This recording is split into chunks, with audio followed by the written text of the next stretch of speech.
नमस्कार। सन्ध्याकालीन यो प्रहरमा कविवर माधव प्रसाद घिमिरेद्वारा रचित एउटा चर्चित गीत लिएर उपस्थित भएको छु। सुनेर अवश्य प्रतिक्रिया दिनुहोला। उनको प्रीति पहिले हो कि मेरो प्रीति पहिले, उनको प्रीति पहिले हो कि मेरो प्रीति पहिले, जान्दिन म एकैचोटि के भो कुन्नी कहिले, जान्दिन म एकैचोटि के भो कुन्नी कहिले।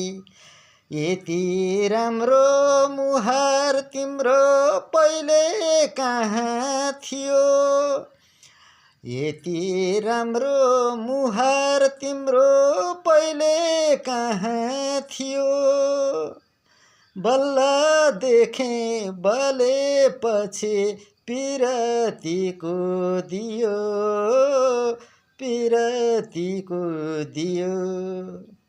उनको मुस्कान पहिले हो कि मेरो मुस्कान पहिले, जान्दिन म एकैचोटि के भो कुन्नी कहिले, जान्दिन म एकैचोटि के भो कुन्नी कहिले। हस्त, धन्यवाद।